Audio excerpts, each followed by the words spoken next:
Welcome to Forex Fridays with Deontay.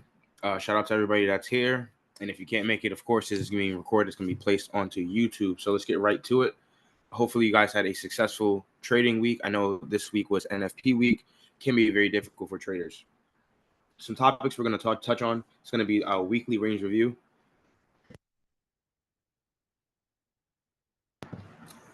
Apologize, sneezing.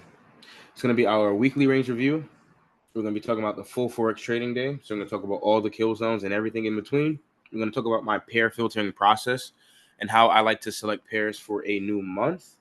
And then we're going to talk about combating over trading. So, to begin with, our weekly range review, we're going to be looking at the DXY first, use Swissy, and then CAD J. There's going to be lots of examples of intraday models for those that are day traders. So, as always, we always start off with Sunday's opening price. It's a very important structure that I think people should be paying attention to and drawing on the chart as soon as you get it. So as soon as you get this opening price on Sunday, draw all the way out. Now, if you don't have Sunday's opening price, what I would recommend is use Monday's opening price instead, right? So use Monday's opening price if you don't have Sunday's opening price. So most people should have Sunday's opening price because most of us use TradingView. So there should be no excuse to why we don't have Sunday's opening price. This is going to be your line in the sand for overbought and oversold conditions every single time. Now, when price is in a premium, this is going to be an ideal sell scenario. When price is in a discount, this is going to be an ideal buy scenario. We're going to take a look at Monday London model and Tuesday London model. Before we get into that, notice how Tuesday makes the high of the week and it sells all the way down, distributes down into Friday. Very interesting. You can also see their buying opportunities below Sunday's opening price. They're very short-lived. Price drops down, and there's a rally up into Monday, getting price above Sunday's opening price again. And then look how they accumulate orders and then push it one more time. False break on Monday's high, and it sells off. It doesn't continue to trend bullishly. So you got to pay attention to those previous daily highs and previous daily lows and pay attention to the ideal trading days, Tuesday, Wednesday, Thursday. Let's take a look at Monday's London model. So we're going to frame everything on the 15-minute time frame. That's what I would recommend.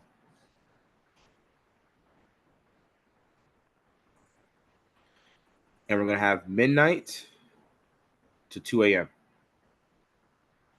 and then 2 a.m. to 5 a.m. I'll bring it back here. We're going to be marking off all our buy side and sell side liquidity pools. Now, remember what we just talked about. This price point up here, Sunday's opening price. We're going to add another layer to it. We're going to add midnight's opening price to it. So here is midnight opening price. And we can see how price going into London is well below this price point as well. MOP, or true day open,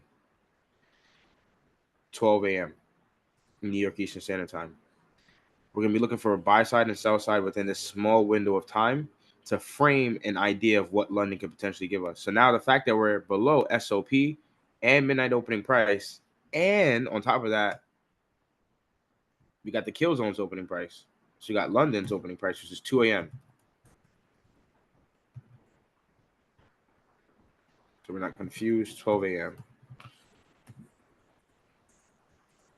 And this is SOP, Sunday's opening price. For the dollar, I believe is 6 p.m., if I'm correct, or 7 p.m. Price is now in a triple confluence idea. Not a single, not a double, but a triple, right? That's just something that we're recognizing here. It's in a triple confluence. It's very oversold. We don't need an indicator to tell that because price naturally will tell us it's oversold. Since we don't have any 15-minute swing lows being rated out going into 2 a.m., we're going to take the lowest low we have within this dead zone.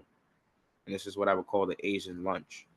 This is going to be our sell side. This is a question I get a lot of the times. The reason why people ask this question often is because people don't understand where to frame the sell side because there's no liquidity pool ran out at either at 2 a.m. or shortly after. But we have to take the lowest low. Same thing, vice versa. We take the highest high, right? It's not a swing high, but it's the highest high of the session. So we're going to use that as our buy side. There's also relatively equal highs around there too. And there's also a swing high right here. So we got our buy side and sell side frame. We're going to wait to see which side of the market is broken first. We're not trying to predict which side it's going to break. It's pointless. We see a break sell side. What do we have available now? We have buy side left. We've purged this side of the market. We're going to most likely take an educated guess that we could potentially get an idea to the upside here.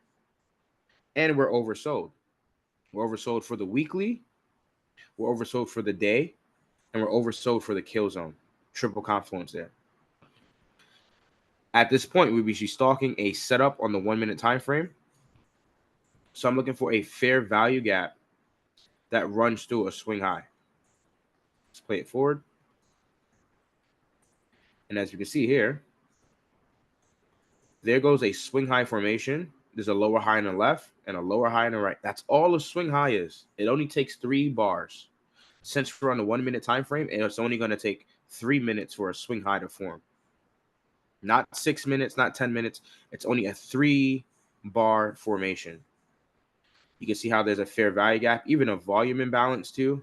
See how these candles aren't touching? There's a volume imbalance between these candles and a fair value gap and another volume imbalance.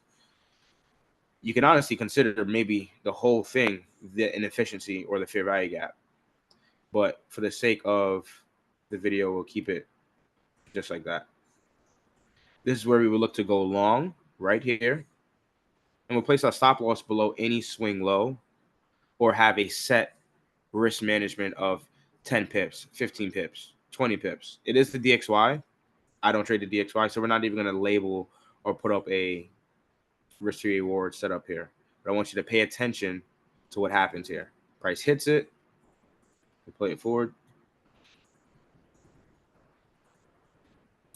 And look at where we went from. We went all the way down from sell side again, right back up to buy side liquidity pools that we framed inside this time period. Again, this is the Asian lunch. This is midnight to 2 a.m. That's how I'm framing the London model. I don't trade London per se because I don't wake up. I'm sleeping at that time point here in New York. It's way past my bedtime. I'll be sleeping. But other folks that live on another part of the world where they're probably just waking up or just getting ready to start trade, this could be a feasible model for you. So that's the whole idea. That fair value gap is the entry. That specific sequence, though, it takes out sell side first, then it prints the entry on the 1 minute, then it runs back up to those 15-minute swing highs we framed. So that's Monday's London model. Let's get into Tuesday.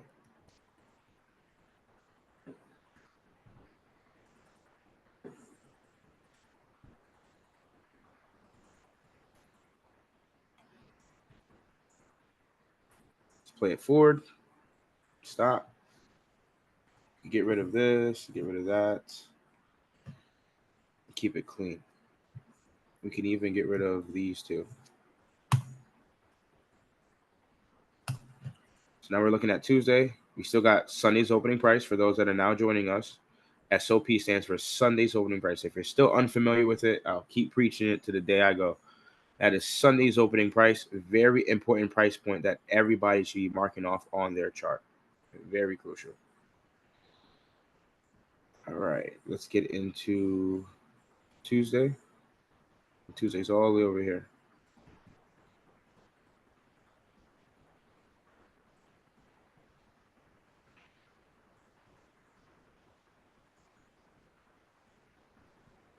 Now it's different now. Notice how price going into this kill zone, it's above Sunday's opening price. So now we're in a premium territory for the week so far. This same line, we're now above it. So what am I looking for? I'm looking for buy side and sell side between that Asian lunch kill zone. So we take the highest high or the swing high that we have available to us, or swing highs, any of the levels that we can use as projections or draw. Wait for the 2 a.m. You can see how price looked at 2 a.m. See how price comes down and takes out sell side here. Now watch how price potentially runs back up to buy side. Since we're above SOP here, I would have preferred price to run out buy side first and then give a short. There are going to be times where price does run sell side first and then runs up to buy side and gives a short idea. Nonetheless, we'll just keep paying attention to it. That is midnight, correction, 2 a.m. And then this is midnight over here.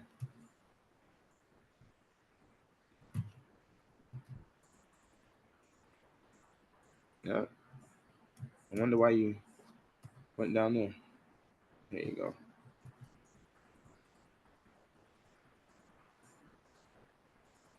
Watch this on the 1 minute.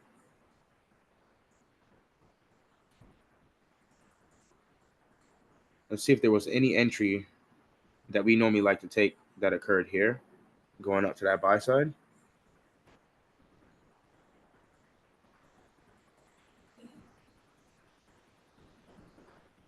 Yep, there was one here. See how it's a swing high formation here again? Swing high. Look at the speed through that swing high. Price taps into it, runs up to what?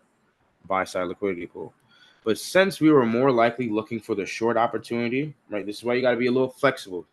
Right? You got to have high IQ and understand exactly what's happening in price action. I know it's hindsight, but it's still good material to study. Price is above what? SOP, midnight, and the kill zone's opening price.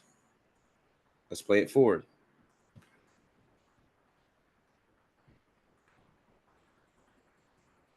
And right about here, after breaking that buy side, we can see price runs out the fair value, runs this swing low right into the fair value gap.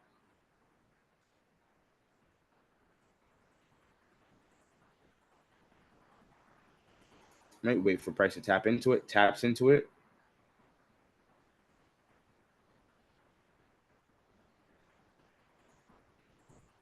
And from here, basically, this turns into the one shot, one kill. So this Tuesday idea runs all the way down to Friday NFP. Now, I know it's the DXY. We're not putting any stop loss or TP on here, but just so that we can all see and observe it. Alex said, I trade the first bearish or bullish, to be honest, at forms. I don't wait for them. Yeah, it's still viable. You pick your poison, my friend. You know? That was my old entry idea. I would normally take the first fair value gap that formed after breaking that sell side or that buy side, and I try to run with that. And most times there was definitely viable setups. I'll play this all the way through so you guys can see that one idea that happened on Tuesday was the idea that got us down here. So more times than not, price is already giving you the signals to where it's most likely going to go. It's up for you as the trader, as the operator, to take that shot. You may take that shot and might get stopped out, and price still might go in that intended direction. That's the game, right? You move on. But you're going to risk properly. So you taking that loss should not be an issue. Folks that do come to me and express to me that, hey, yo, I might have, taken a couple bad trades and I put myself in some deep drawdown. What should I do? Cut your risk immediately. That's the first thing you should do. Cut your risk immediately and start looking for higher quality setups right away. If you're in deep drawdown, you're 3% down, 4% down, 5% down, you need to cut your risks right away. Stop risking too much. Let's move on to USWISSY. USWISSY had a lot of examples. This is the pair of the month as well. Lots of examples. We have this one New York model. I don't know why this is up here. We have this one New York model that's going to be a little different. Exactly what I showed you just now about how sell side was taken out first, then buy side, then it went short. I know it probably doesn't make any sense, but you'll see as we explain it. Just looking at the chart, do you see where the best sells are occurring? Above Sunday's opening price. Do you see where the best buys are occurring? below Sunday's opening price. You see dynamic reactions around this price point. Very dynamic reactions. Sometimes price hits it, reacts, and rejects away. Sometimes price runs right through it, cuts right through it like butter. Doesn't have any regards for it at all. And oftentimes you'll see it consolidate around that area too, and then finally give way. Wednesday looks like Wednesday, no, Tuesday. No, this is a double top. You see the high. Nope, Wednesday is the high by just literally a couple pips. Wednesday makes the high of the week, and it's a distribution all the way down into Friday. There's a New York model here, and we'll talk about how that could also potentially be one shot, one kill. All 3 days gave potential one shot, one kills, and you'll see what I mean by that. So let's start off with Monday. A lot of London examples here. People can't tell me I don't show enough London examples. I definitely try my best to put them out there. Even though I don't trade London, I still go back and study it so that other folks can utilize it as well. Let's drop down to the 15-minute time frame.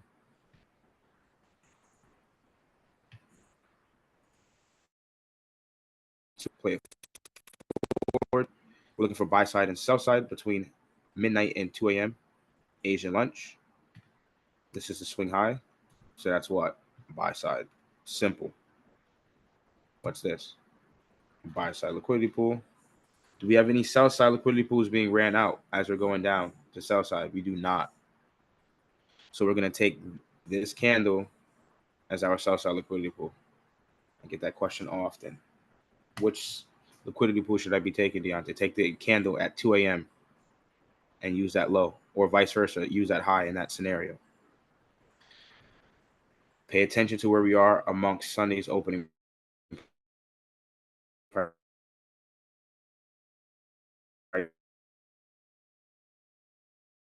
as well. Where are we? Where's the line actually? I think this is the line. There we go.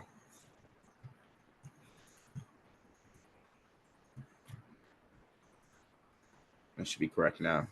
No, it's still not correct. Sunday's opening price is all the way over here. Sheesh, I was off.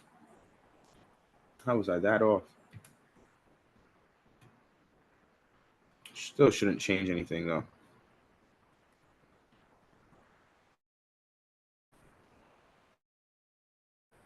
All right, Sunday's opening price down here. Let's move this back. We got a 15-minute swing low or sell side liquidity pool that's most likely going to get ran out. There it is. See that? Price runs out that sell side liquidity pool. It's pulling itself below Sunday's opening price. It's pulling itself below midnight opening price. I'm going to run through this a little faster instead of mentioning all the confluences. But one or two examples, you start to get the gist of what I'm referring to. And if not, hey, ask me a question. Don't be afraid to direct message me. And that's Sunday down here. We're going to be stalking on the 1 minute, an idea to go long because we're near a discounted, or we are in a discounted territory. Play it forward. Now we're just looking for a fair value gap that runs a swing high. And I already have it pre-marked so we don't waste our time. There it is. So there goes our fair value gap here, marked off with the swing high. Now, that other entry that somebody was referring to, Alex, in the chat, it would have been this here. This would have been your first entry. You don't need the swing high to be rated with a fair value gap. My old entry used to be the first exact fair value gap that formed on that 1 minute. That's where I would go long. But the new entry that I like to stick to is this one. Not saying the other one is not viable or not feasible. Can be still.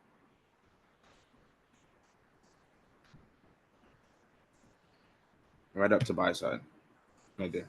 So once again, what are we looking for? Some type of purge, revert.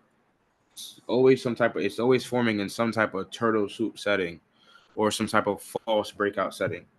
Because what are they doing? They're getting those traders to go short at the beginning of London. They're very optimistic. Oh, let me jump in short because I see price going lower. Or maybe if they are paying attention, structurally, it looks through their eyes, right? Their point of view, it looks bearish, and they continue to sell in a discount. But the fact in my model, in my belief system, I don't like to sell in discounted areas unless there are certain PD arrays that would respect and hold price. But other than that, I really try to stay on the sidelines from selling below in a discount. It doesn't make sense. It's really backwards. Why would I want to sell below 2 a.m.? I would prefer to sell above 2 a.m. I would rather see price go up than go down. And everything I'm saying vice versa. I wouldn't want to buy above 2 a.m. Again, I'll buy cheap. And that is our London model for U-Swissy on Monday. I always use 15. I never change it. I always use 15. Someone asked in the chat, how do you determine whether you use 10 pips or 15 pips? Stop when your system shows your setup. I'm always using 15. That's my baseline. I don't use 10. It's always been 15. All of my intraday trades have a 15 pip stop loss, 1% risk, 2% risk. Done. It's always been that way for the last 2 years. Haven't changed it.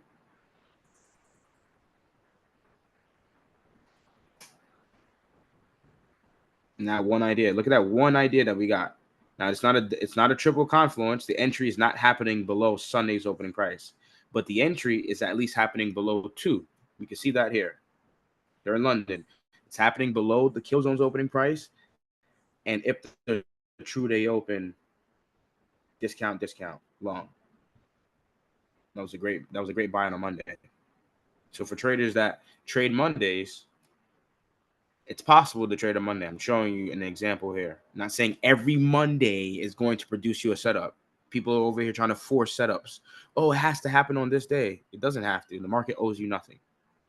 It owes none of us nothing. We just have to sit here and be resilient and be disciplined to the model. When it shows itself, strike. We'll go right into that New York model that I was talking about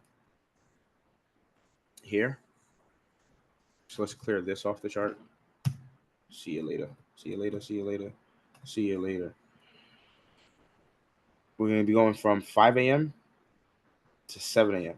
You're going to see what I mean by how this model doesn't follow the steps I would want perfectly and how it rates the buy side and sell side. Which level first? We can all see and make the assumption already that price is above Sunday's opening price. It's pretty clear. It's SOP. This dashed line down here is SOP right there. This is sell side. Split forward. This is sell side.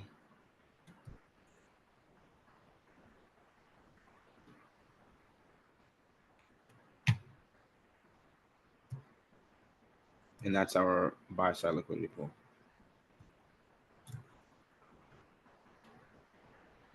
This is the New York model correction. This is 7 to 10.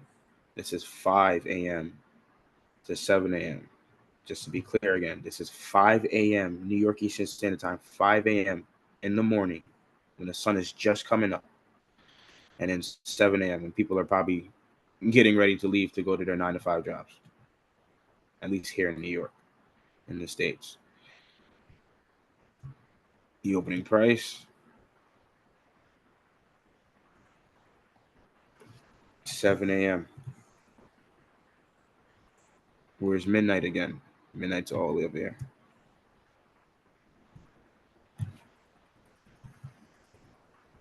Pay attention to where price is. Play it forward. Price runs out what? Buy side. We'll go down to the 1 minute.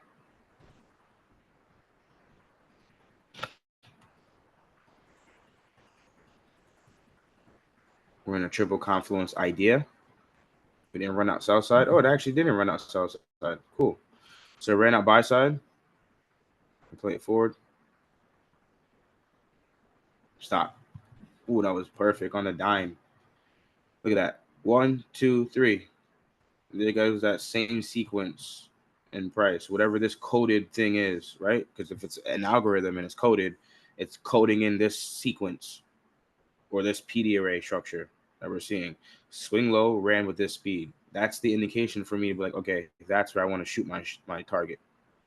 I'm going for 1-to-1. Like I said, if you got a 10K account, you're risking 1%. That's $100 per trade. If you're risking a half percentage, that's $50 per trade based on a 10K equity. You could do the math with other sizes, of course. And we take our shot. So we're in short.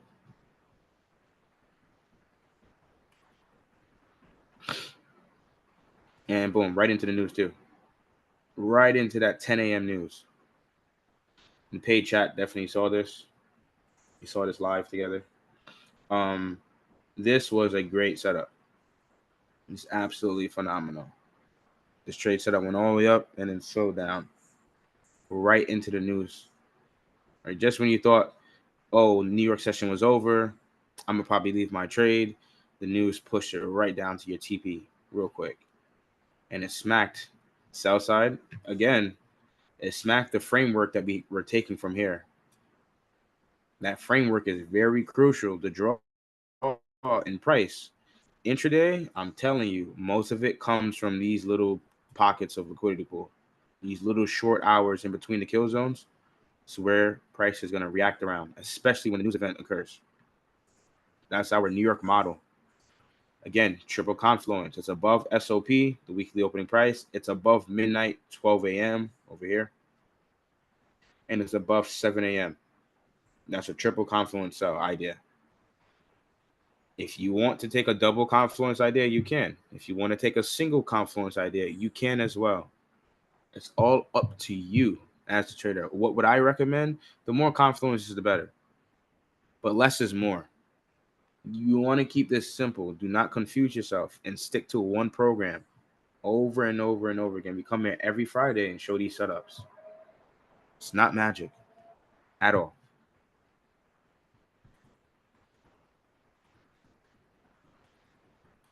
What's the next day? We got another setup on Tuesday. Played out to Tuesday.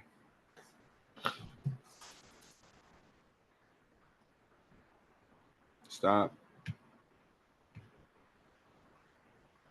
Cool. Again, midnight to 2 a.m. is our dead zone. Again, it's consolidating. You can see that. You see that consolidation we're getting there? That's not random. It's very time oriented there. Out of all the times the market just wants to consolidate between midnight and 2 a.m., can't be a coincidence. And we see it happen often. Not saying it does not consolidate, because I know there's probably people saying, oh, but I could show you a handful of examples where it doesn't consolidate between this time period. And I can also show you a handful of times where it does consolidate.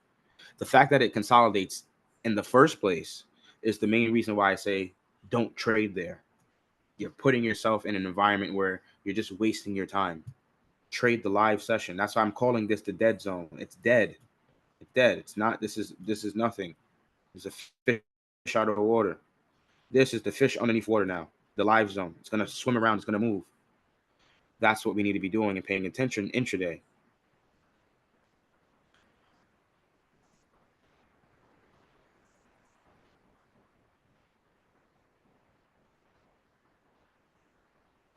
Two a.m.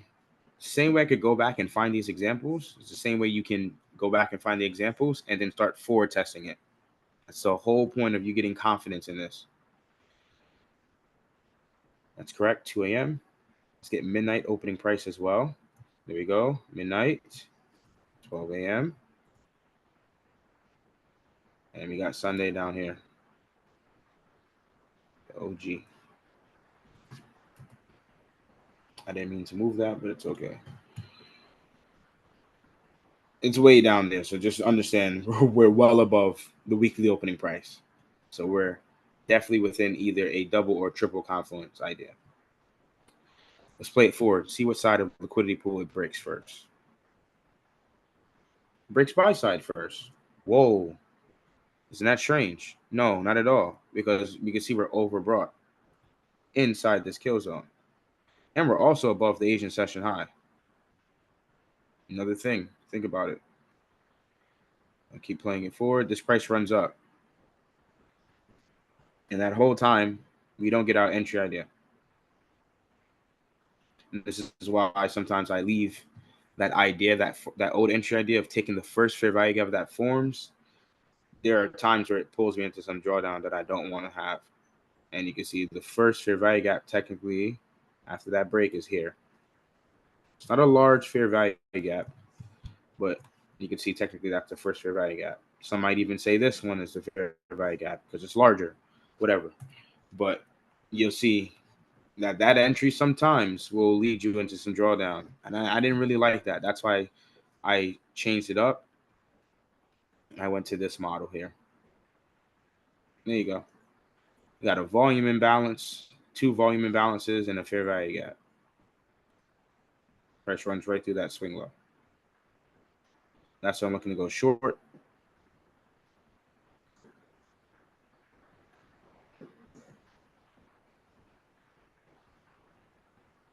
Make it this one-to-one scenario up. And we'll just play it through. And quickly, too. Price runs right back down the sell side after that entry idea prints. It's not always going to be dynamic. I know some people are like, it's taking so long. I'm in drawdown. It's going to happen sometimes. And in other times like this that we see, it's snappy. It puts us into profit right away. It's a great feeling, but don't get accustomed to that. You understand the trade can go either way. This could still be a losing trade. Even though everything aligned for you, you got the premium triple confluence going for you. We're above 2 a.m. midnight and we're above Sunday, and you get the entry idea. It can still fail. People think that they're invincible with these ideas. Then you're not invincible with any idea. You will lose.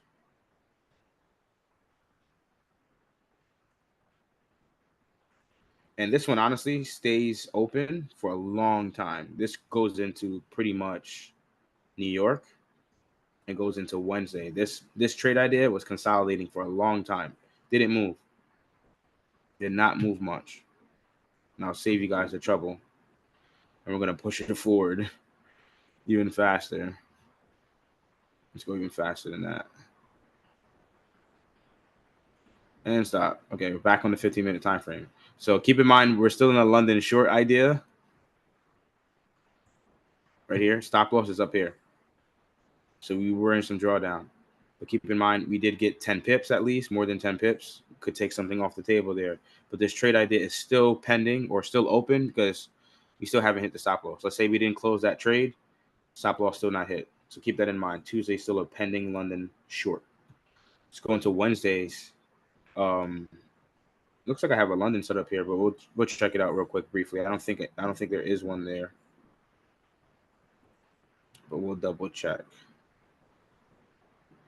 5 a.m. Rinse, repeat. It's not a lot of work, honestly, to set this stuff up. That's midnight's opening price, 12 a.m., 2 a.m., and we're still above, way above Sunday's opening price. This is our buy side here.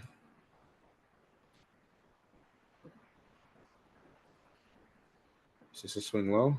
Double check. Yes, possibly. The next candle would tell us, yes, it is a swing low. So this is a swing low. And this is a swing low. Framed. All the liquidity pools are framed now. I'm not worried about the inefficiency or the volume imbalance in here, right? Not the volume balance, the liquidity void in here. I'm not worried about that. I'm worried about the swing points because that's the most important thing that price is trying to target. The orders, where the orders residing above those swings. You can even argue above clean highs and below clean lows. Same thing. We ran buy side. What do we have available to us now? We still have sell side, and we're overbought naturally. No indicators. Take those indicators off the chart. They do not help you. They're detrimental to your development as a trader. All right, did it stop sharing? Oh, you guys can still see my chart. Okay. Let's play it forward. Waiting. And then there goes the entry. Happens fast too. Happens really fast.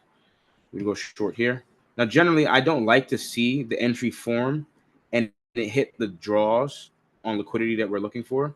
I normally like to see the entry form and it keeps the draw open. It doesn't run it immediately. Here, it does, but we're just going to use that as an example just to still show.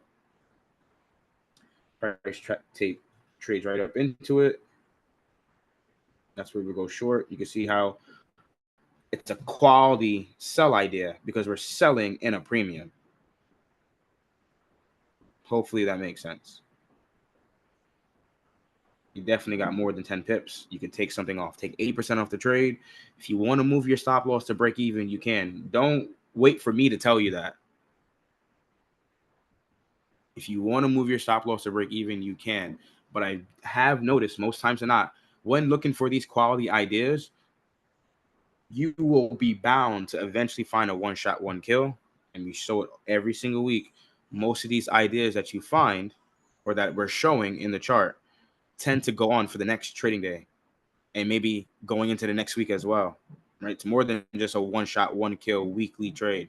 Sometimes it's the trade that gets you into the higher time frame trend, and it trends on for weeks on end sometimes. And keeping that original stop loss at times can allow you to gain that unrealized reward that you may be looking for. So keep that in mind. Just a little tip. And TP hit. So that London model on Wednesday was perfect. That was a picture perfect trade. The only thing I didn't really like on this one was that it ran out sell side first before getting the entry. It ran sell side, then it ran back into entry, then it took out the other levels. But still a great learning point to look at. Let's move on to the New York model.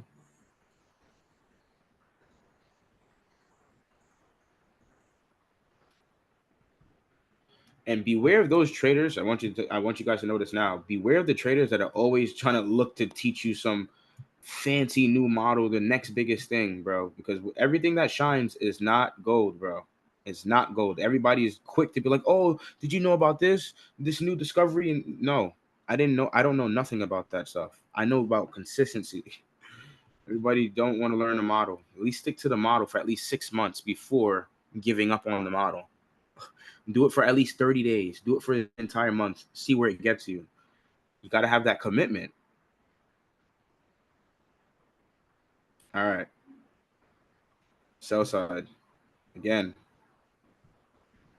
Sell side. That's buy side. This London model still open too. Let's say you didn't get out this London trade too. It's still trending down. Right? And you can tell it's accumulation. Look, it's accumulating. I don't even have to put on the session indicator. You can see it. It's accumulating, manipulating, and what? It's going to probably distribute lower. Where did they sell? Above the Asian session high. Quality sell opportunity if you are a seller for the day. These little things will really get you on par with trend and help you understand price action a lot better. Another swing high. And just to show it real quick. See, accumulation, manipulation. They manipulated traders above the Asian high just to bring it back down to the Asian low. We talked about how you can utilize the Asian session range for buys and sells, depending on if you're a buyer or a seller. We talked about it last Forex Fridays. If you didn't get the chance to watch that, recommend it. Totally recommend it.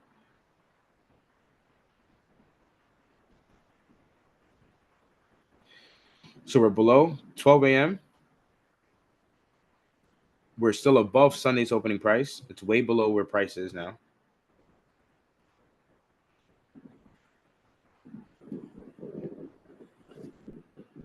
They're still popping off fireworks. What am I doing? What am I doing? 7 a.m. Let's play it forward. Playing it. Keep playing it. Keep playing it. Oh, it looks like we actually didn't run any 15-minute swing higher. So I made a mistake myself here. right? Nothing wrong in openly admitting to making a mistake. No 15-minute swing high was broken. Looks like there's a fail on the break of this high here. Price runs up, fails to break that high. Price runs up again, fails to break this swing high that it creates during the kill zone. And then it prints an idea to go lower. We'll take a look at the idea anyways. That's what I get for rushing. The entry is forming above 7 a.m. It's a swing low again with a fair value gap. Price trades up into it, and that's a short idea. I'm not going to put up the risk parameter because it technically isn't what I'm looking for, but just still another nice moment to look at. It's still the same entry too. Same one. Swing low, fair value gap. Let's play it out. Price never takes out any buy side during that London dead zone. It just keeps distributing lower. Right into the news again, and that trade runs all the way down to what? Sunday's opening price. I know. Everybody's like, it's hindsight, Deontay. You can never do it. You can never. We've shown it many times already live in the page chat. And the fact that I would have to show you it live doesn't make any sense because you can do it yourself live. You can go find out. Don't wait for me, right?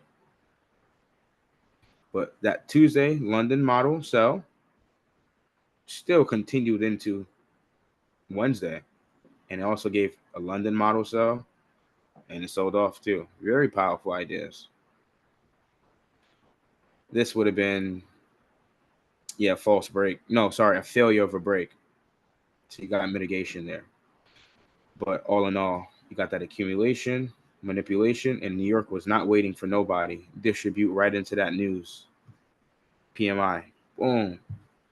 Right into PMI. Yep.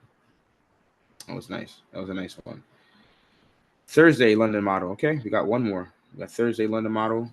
If you're in the paid group, we're going to be going over the NFP days as a group together tomorrow, sometime tomorrow or Sunday. I want to make sure everybody in the paid group is available to watch that live session.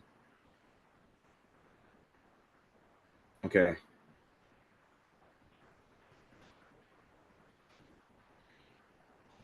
And after this, we'll move on to CAJ. CAJ is just one example, and then we'll move on to the next topic.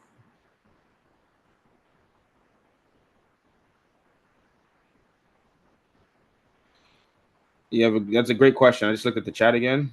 We're going to answer that question. That question will be answered in one of the other topics that we're talking about. It was a great question. Someone said, regarding the New York model, I trade every pair and I don't just trade a few, meaning he's not narrowing down his selection. Alex asked, what's your process for selecting pairs to trade for the New York model any given day? My quick and simple approach, news. There needs to be news during that kill zone. Very quick approach. Needs to be news during that kill zone. And you'll see exactly what I mean by that with the next CAD-J example. I'm going to flow through this one real quick because the next example is pretty much going to answer why I took a sell on CAD-J. Those in the paid group, no, I took the sell. But yeah. Buy side, sell side. 2 a.m. Where's midnight? Here. I'm gonna play it forward. See what happens first. What happens we got a big gap, right? Look how it doesn't take out the sell side either. Even though price is so close to that sell side liquidity pool, you to take the assumption that it's just gonna drop down there because of proximity can cause you to chase price and be very optimistic that it's gonna just sell off and keep going. Well, instead, this thing gapped right up on that next candle. That 230 candle opened with a gap all the way up here. Now, do I know why? I'm not sure. I don't know if there might have been news. TradingView's probably not reporting it. But there might have been some type of news or some speaker, something. Price opens with a gap, huge. But it breaks buy side. And it also does what? It pulls traders above the Asian high again for the first time, actually. So it's actually running sell side first, then running up buy side. In situations like this, when I see the London session, or prior to the London session, or prior to 3 a.m., pretty much the heart of London, if I see both sides ran out before 3 a.m., the first break is normally the true move. I know it sounds crazy, but when you watch the market long enough, you'll see this little pattern. The first break of the Asian session is the true intention of the market, where it really wants to go.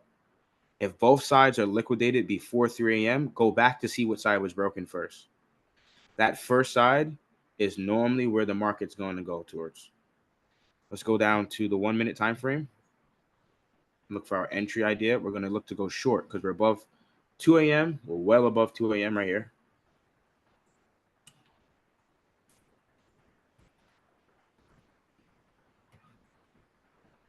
We're above midnight too. 12 a.m. 2 a.m. And this is Sunday's opening price here. So we're already in a very overbought condition for this kill zone. I have it marked. There it is. That's the entry again. Nothing changes. Got to be a robot, man. Just rinse, repeat, rinse, repeat. Don't stop listening to other people.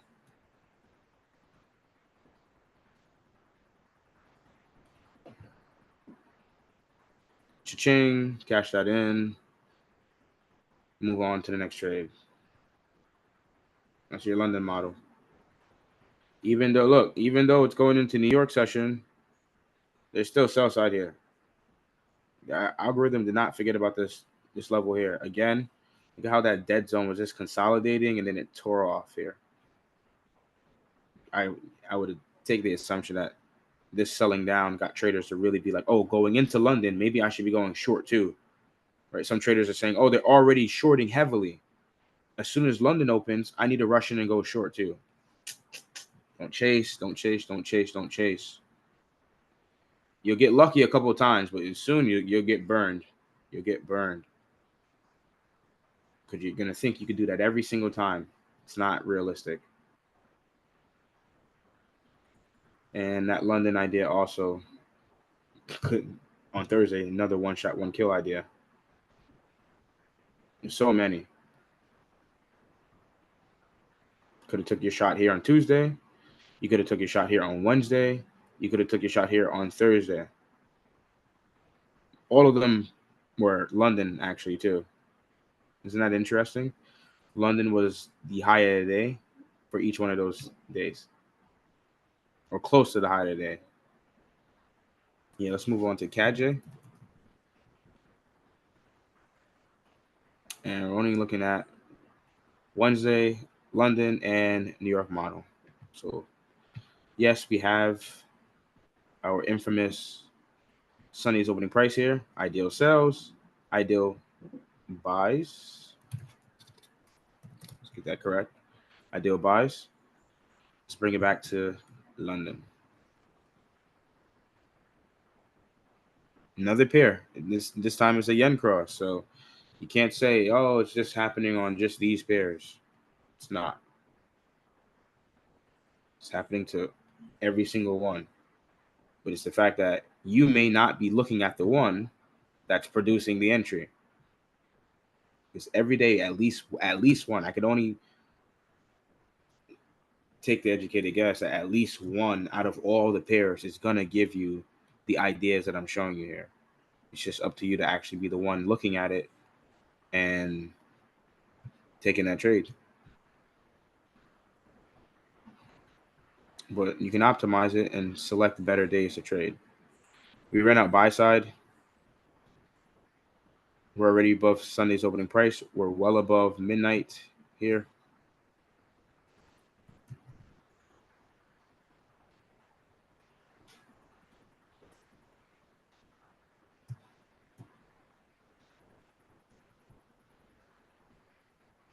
Go down to the 1 minute time frame.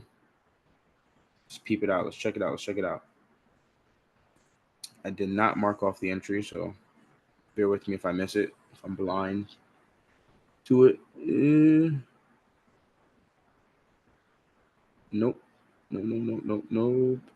I think it's this one here. Yep. This was the closest one to it. Let me just double check. Yeah, absolutely.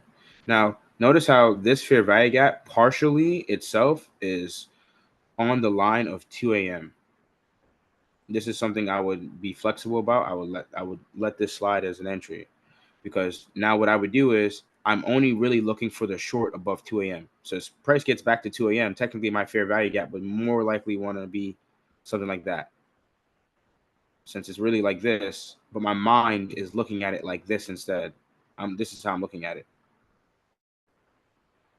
I'm trying to get a short in that darker shaded area. That's what I would be looking for.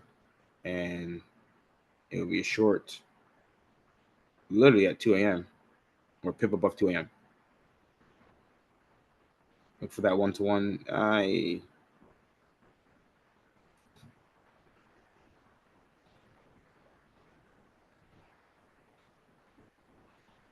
Technical difficulties. And we'll press play. That'll be a short idea.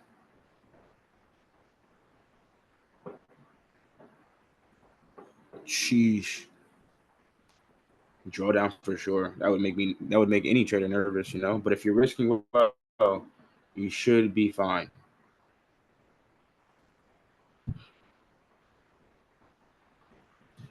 Just to show, all right?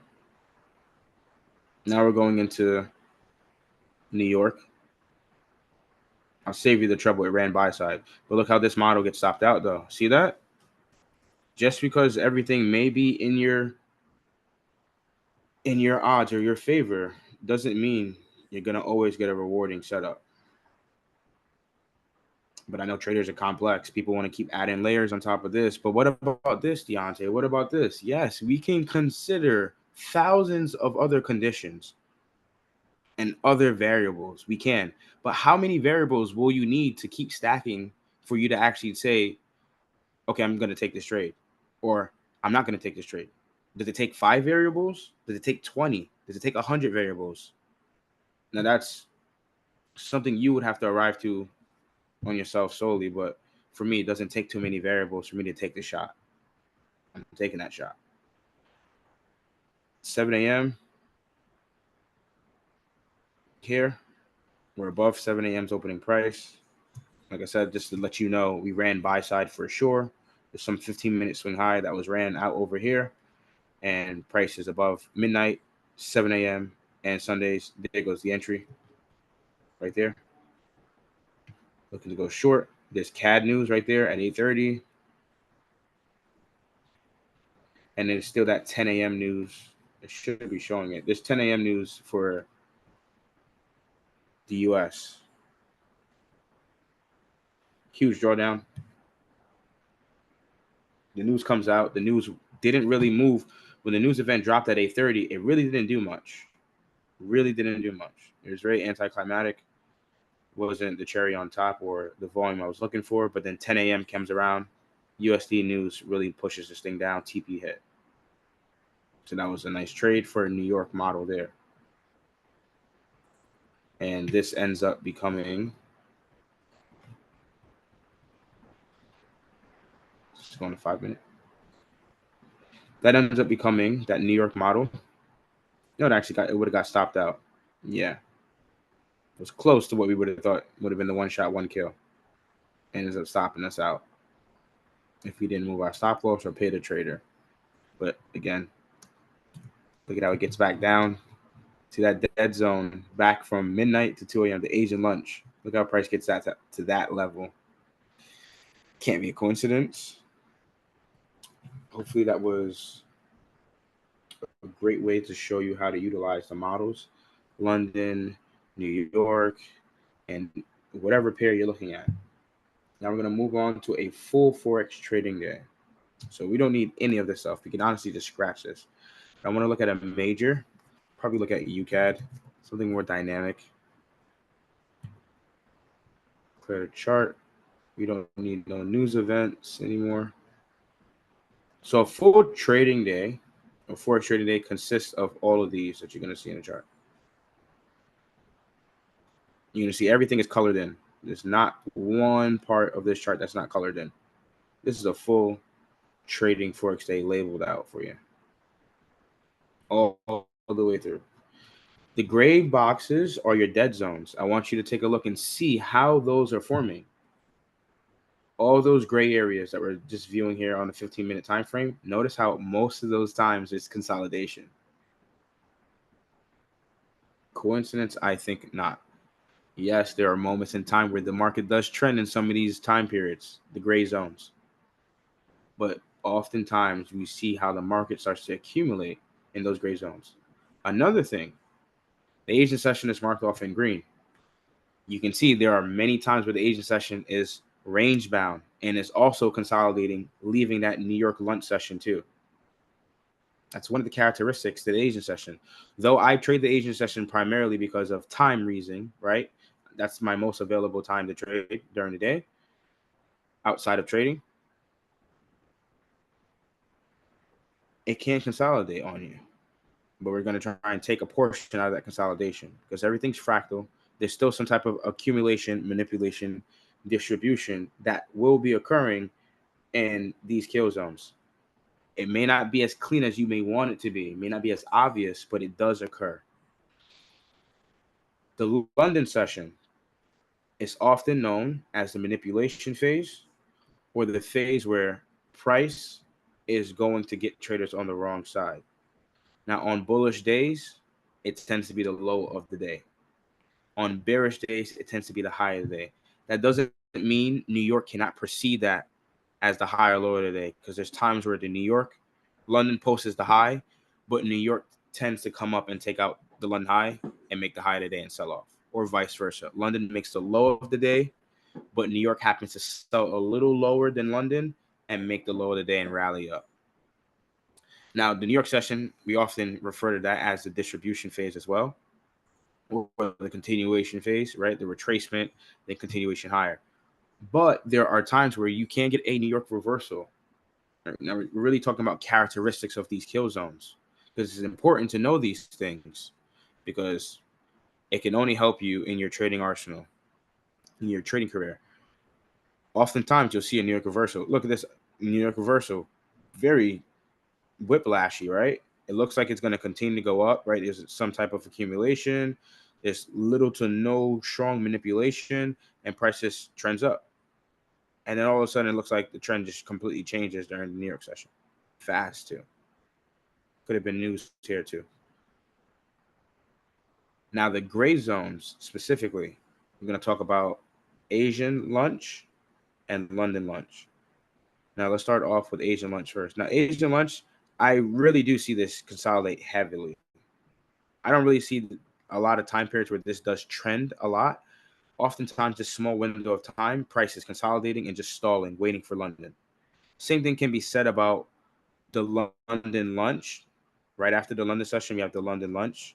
The London lunch, this time period here, also another dead zone. Don't trade here. You can get a deep retracement in this time period. So let's say London made the low of the day and price is starting to trend up, trend up, trend up. Sometimes during this time period, you'll see price pull really hard back down. Let me see if I can find an example for you.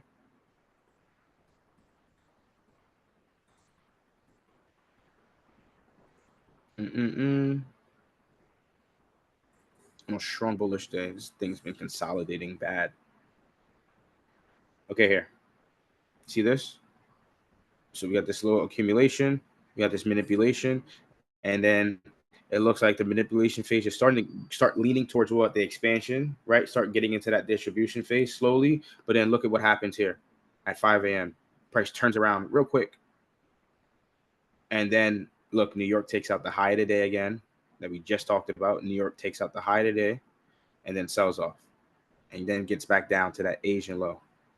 Both sides are normally liquidated.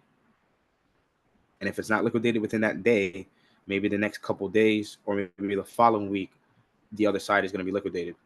You see this here? Look at this Asian session. The low is taken out, but a couple days later goes by without running back the high. it finally gets back to that high. Think about it. I know it sounds different than what most people would talk about, but this is how I honestly view the chart and what I've been observing. Now, the other dead zone that we have, we're going to get to all the other kill zones. The other dead zone that we have is the New York lunch. New York lunch happens after London close, or New York session, you could say. Um, this New York lunch is the afternoon, so it's from 12 p.m. to 8 p.m. Notice how this is a huge consolidation. You can find scalps here, but I would recommend you to leave it alone. I'd rather you scalp during the kill zones. Do not scalp during these gray shaded areas. Take the risk, but hey, I warned you.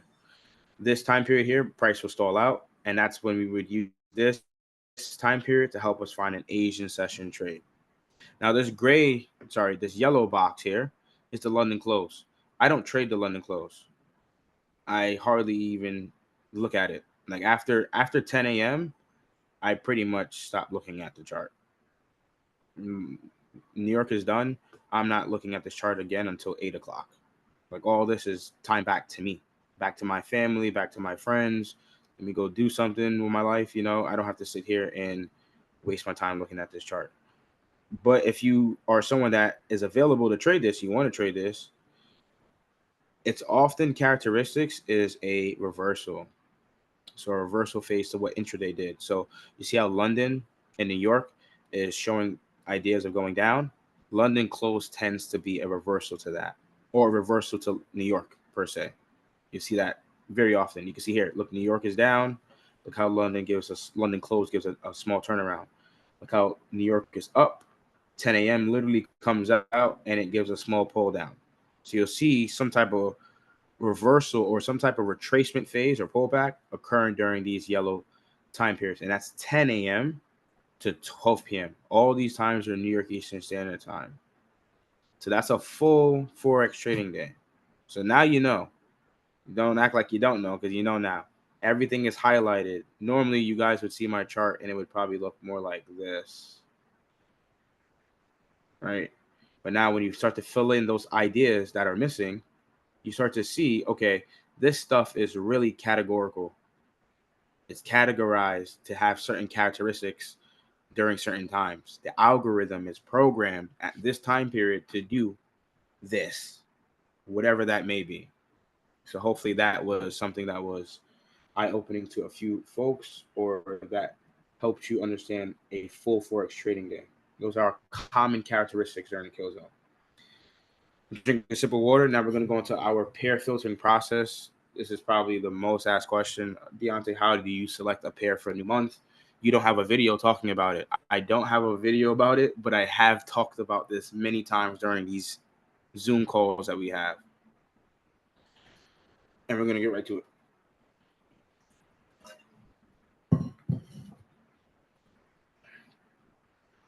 You go here.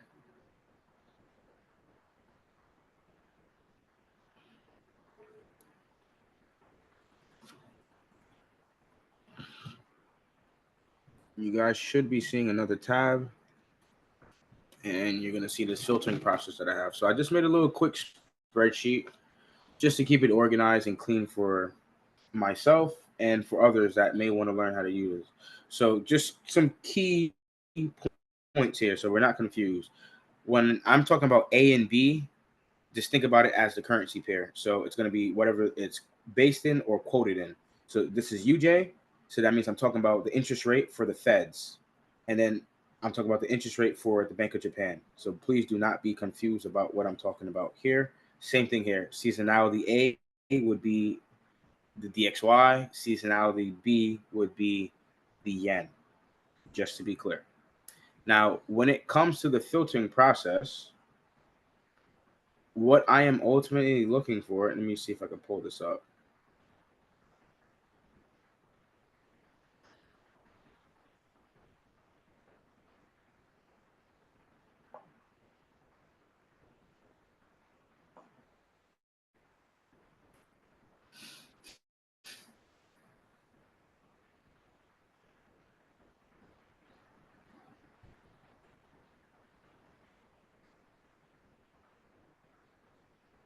Okay, cool. So, how to filter Forex pairs to trade for a new month. This is how I do it personally. And this is what I've been taking from ICT and Larry Williams to give me a better understanding of pairs that I should be selecting. And it's all based off of macro information, fundamentals first. Before we even look at the chart, I'm looking at data first. Traders look at it backwards. They look at the chart first, then they look at the data.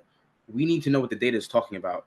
Then we might get a more sound visualization of what price is most likely going to do. So step one, check the seasonal charts of the individual currencies.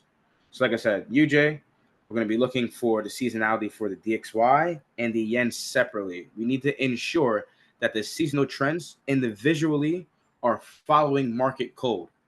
We don't want to check the seasonal chart and see dollar and yen going in the same direction for the new month that we're trading. That is not a good idea. That's the first step. The second step, we're analyzing the central bank's interest rates. We show this all the time. I tell you guys this every time we talk about swing trading or trending environments. The interest rate is the primary driver to fiat currency value. The paper dollars that we solely run around with in our banks, in our pockets, and whatever, in our wallets, it's the interest rates that gain that value or give it more value. Right? Investors are going to follow where the rates are higher, not lower. That's it. Don't even overcomplicate what we're talking about here.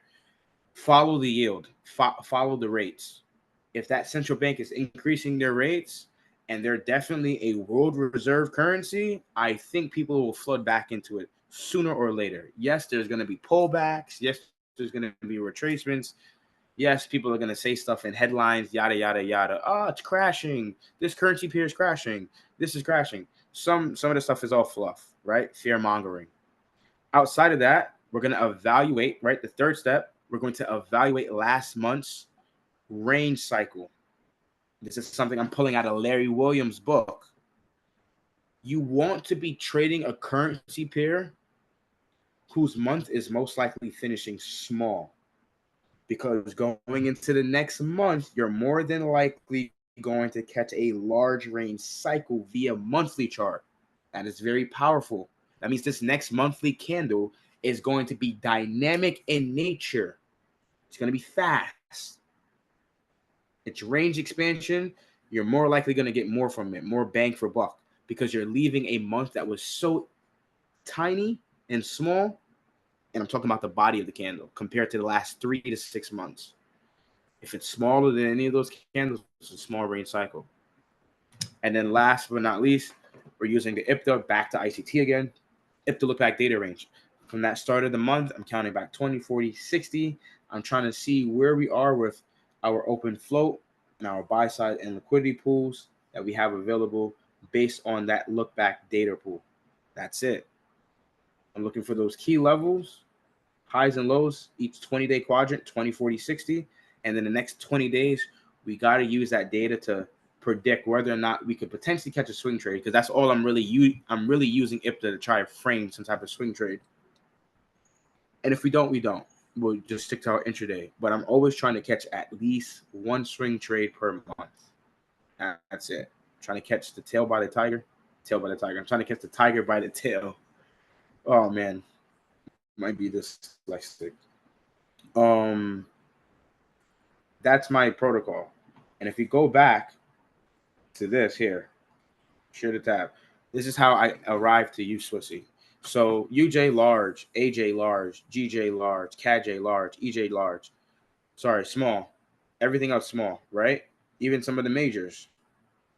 Okay, any of those that checked off small moves on to the next category, right? It checks off one box. That's cool.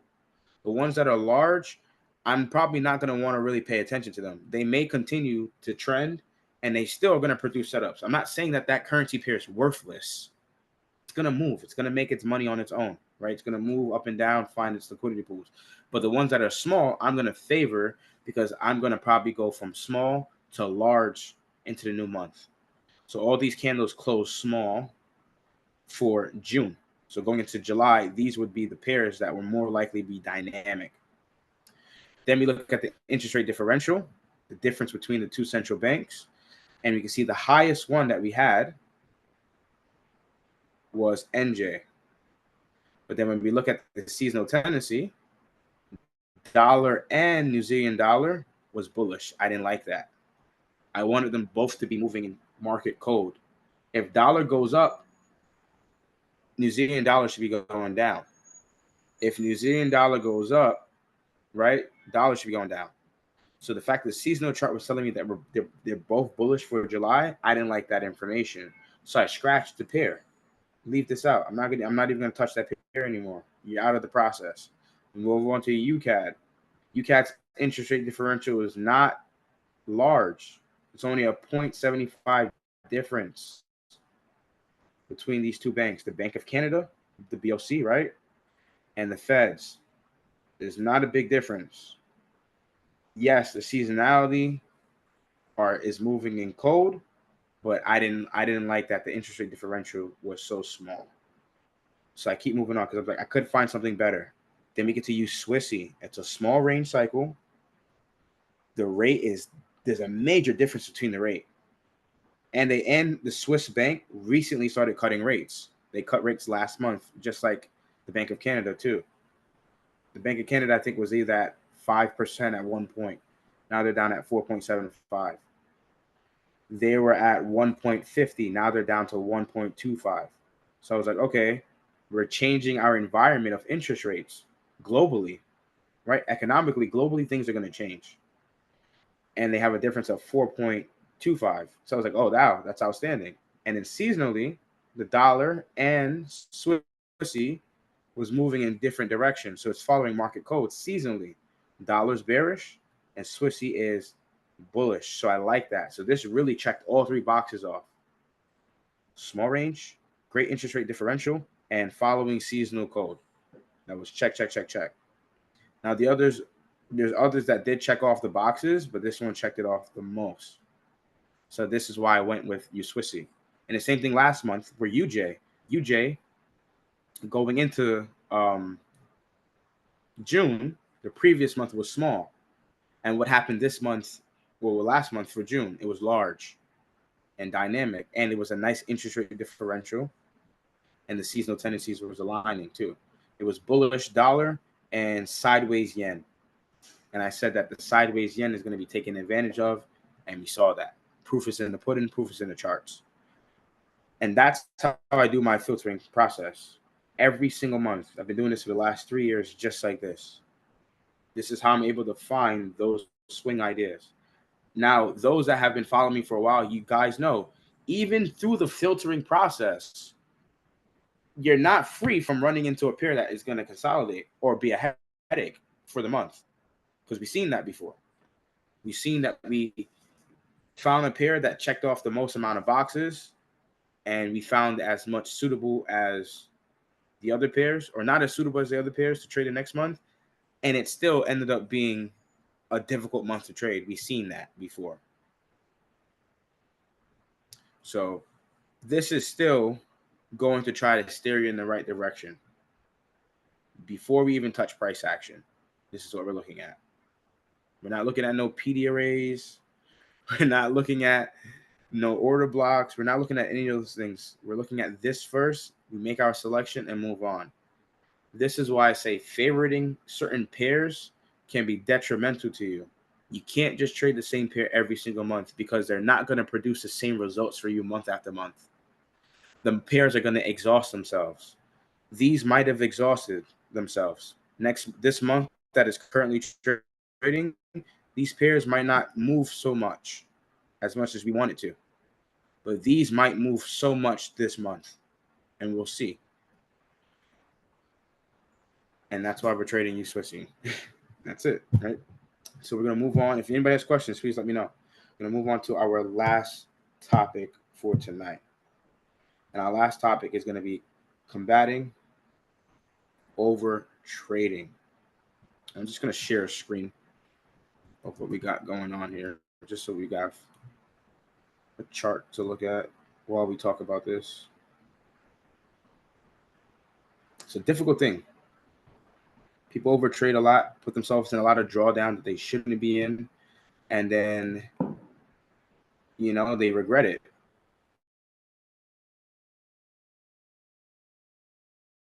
Lots of regret. They're asking people for advice. What can I do? Hey, you shouldn't have put yourself in that position in the first place, right? We're talking, that's real talk. Like, why did you even get there in the first place? All right, if this would load.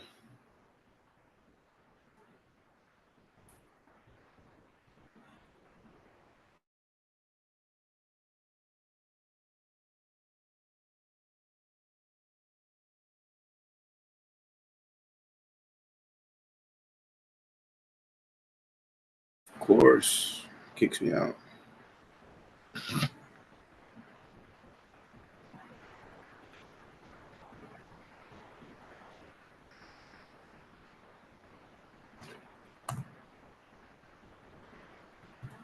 All right, and you can see the swing trade right now. I'm in drawdown. Like, it is what it is. We take the shot, we take the risk. That's it. I'm banking on a higher dollar. I could be incorrect. Sooner or later, if I am incorrect, I will have to change my stance. I'm not going to be over optimistic and say, yo, I'm going to just keep holding this long and pray that it gets back to break even or gets me out of drawdown. If it knocks me out, it knocks me out. I'm done. But back to the topic at hand. Combating over trading, there's many ways you can go about it. The first thing that I would say, the very first thing is, one, is recognition. You need to realize that you're overtrading. Some people don't even realize they're overtrading. They think what they're doing is normally like and fine. They're risking 2% every trade, 3% every trade. They're burning through a lot of funds quickly than they should. And they don't even know that that's not normal and healthy long term. If you want to have a career in trading, you got to slow down on overtrading. So that's the first step, recognition. Now, once you recognize that you're overtrading, you need to understand what exactly are you doing while you're overtrading. Are you risking a lot?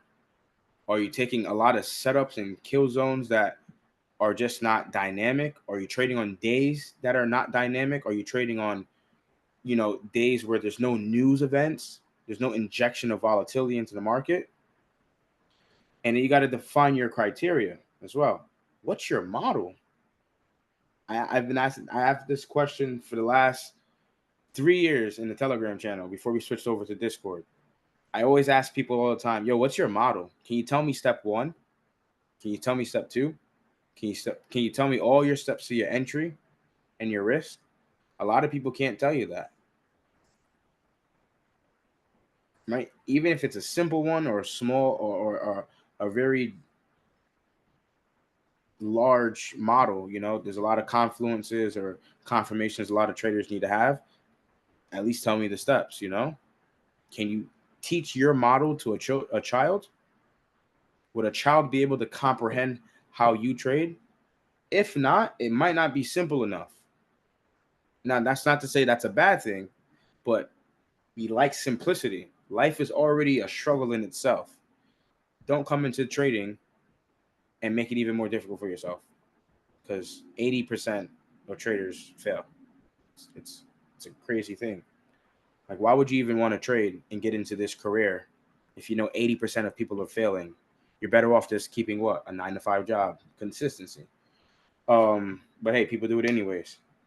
But we're here to limit ourselves and restrain ourselves from over trading so we can become that successful trader. Keep your emotions in check. I don't care what you're doing, there has to be no emotions involved. You can't come into this market thinking, oh, I had a bad day, so let me just take it out on the market, Oh, I got rejected by this girl, so you know what? I'm gonna risk more, Oh, my shorty didn't text me all day. Whatever it is that got you upset or vexed, there's no reason to be emotional when it comes to trading, because the charts are not emotional. Trust and believe, the charts will look at you and show no emotion. It will run your stop loss and not care. So you need to risk properly. I don't care what you had an argument with somebody at work, someone cut you off. Hey man, you might have been in a bad accident. God forbid anything happened to you or your loved ones, etc. You know, you're just having a bad day. The emotions got to stay out of the market. Now, if you know, right, this is a reality check. If you know you're a trader, if you're an emotional person, and today you're or at all limits, right? You shouldn't trade that day. That's accountability. If you don't have that self-discipline, you shouldn't be trading today. Just don't even look at the charts. Go do something else to cool your head first. Come back to the chart and trade. You don't need to trade that day. It's okay. There's another day you can trade. It's okay that you missed this one day or you missed 2 days. You got 30 days. You got almost 30, 20 plus days in the month to trade. Find intraday setups. There's many other months you can trade too. Let's say you happen to take off for a month. You got other months to trade too. The market's not going anywhere. The setups are still going to be there. The pairs are still going to be there. But you got to have that self-accountability to know, hey, I'm at my limit. I know I'm going to do something foolish when it comes to trading. And if you aren't that trader that has restraint, you know, if you got some restraint in you and you know that you can keep your emotions at check at the door, and as soon as you jump onto your MT4 or your trading platform or whatever it is, and you know you can keep your emotions outside of it, then kudos to you, you know. But for the ones that can't get there yet, it's better off just not to trade. Just don't even trade. And if you still have that trader's itch, go trade in a demo account for the day and risk whatever you want, right? Risk stimulated money. Risk all the fake money you want. Go 10%, you know, drop a 20 standard, drop a 50, do whatever you want in that account just to blow steam and let that pass on. Another thing that I would recognize for people or to help people to stop over trading is pick particular days to trade. It still goes back to model too. Look at the economic calendar, look at the news releases. And if you know Monday, Tuesday, and Wednesday have news events that are going to form near London or New York, then trade and focus your ideas around those days. Days where there's no news event and there's an absence of volume being injected into the market, then don't even pay attention to those days, right? Limiting yourself. You have to put restraints to yourself so you don't overtrade, right? Live in the boundaries. You got to live within the margins. When it comes to being a trader, live within the margins, live within the means. Don't overstep what you're doing. Because as soon as you overstep and you get that extra little confidence and you get that little ego, and you're on that win streak, you know, you got 3 winning trades, you got 4 winning trades, you feel like nothing can stop you. So you know what? You said, let me risk big, right? Let me risk 5% on this trade. You risk 5% and you gave up everything you just worked so hard for. Why? You're wasting time doing that. It's more setbacks. We're already halfway through the year. The year is almost about to be finished. It's about to be 20. Yo, it's literally gonna be a whole nother year soon. 2025. We're almost there. It's going to be December in no time. Seasons are gonna change. So you can't be setting yourself back. Another thing, FOMO. And this all keeps going back to having a model. Right? What's your model? The FOMO. People don't have the model. So what are they doing? They're just taking anything by chance. I did this, so I'm going long. I did this, so I'm going short. That's that FOMO. That's that uninformed trader. You're being a sheep, right? Sheeps like to be herded. Very weak cattle. Sheep is going to go wherever you want it to go. Tell the sheep to go over there, it's going to go over there. That's exactly what traders that have FOMO act like. They're able to be herded to the wrong side, manipulated to the wrong side. But if you have a model, you will never be manipulated. At least in your world. and how you perceive the market. You're taking everything from your point of view and applying the model. You won't be manipulated to the wrong side because you believe in your model. Let the trade come to you. Not a single trade that I showed tonight was a forced one or a forced idea. It's simply the same steps. 15-minute swing highs, 15-minute swing lows. Wait for one side to break. You're not trying to predict what side it's going to break. Let it do it on its own. Okay, broke buy side. Are we in a premium condition? Do we have more than two confluences of being in a double, discount or double premium, whatever it is? Okay, great. Does the entry show? No? Okay, don't take the trade. The entry didn't show, but people still want to say, oh, but couldn't we still gotten in? Yes, we could have. Coulda, shoulda, woulda. We always could have done that. Always could have done that. We could have been buying UJ 5 years ago, 6 years ago. We could have been doing that. But was I well aware of that at the time? No. I only got well aware of that 4 years ago of the carry trade.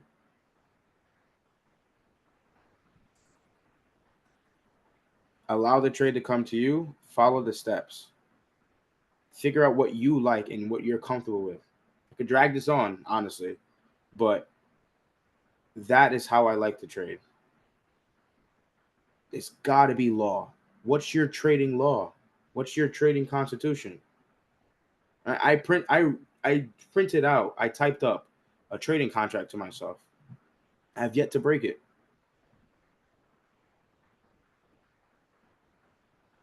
I signed it at the beginning of the year. This is how you're going to trade from now on. Signed, printed it, framed it.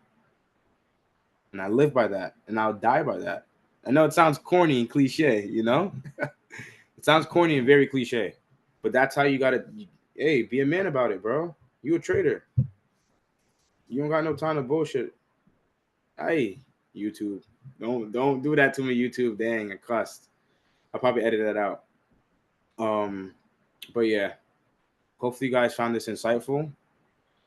Those in the Discord, FF members, we're going to be looking at our NFP review this weekend. So either Saturday or Sunday. So I'm going to try and see what time period works best for you guys so we can all watch it together.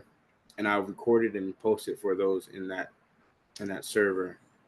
Other than that, I hope you guys have a great trading week, great weekend, and relax, Take it easy. We all deserve a little break here and there. We're almost there. If there's any questions, please let me know. If not, I'm gonna catch you guys next week. Hopefully we can get this swing trade to turn around. If not, we're gonna have to find another idea and look at our intermarket analysis and see that maybe GU/AU is bullish for this month and that the seasonal chart is telling the truth. Dollar is bearish and bullish. We're not taking it by face value, or we can, but we're trying to go against it. So we'll see. We will see, my friends. Check the chat. I'm gonna rest. Catch you guys on the other side. All right, cool. No questions. All right, guys. It's been a pleasure, man. Yo, let's get to it next week. Get to the money. Let's get to this bag, man. Love.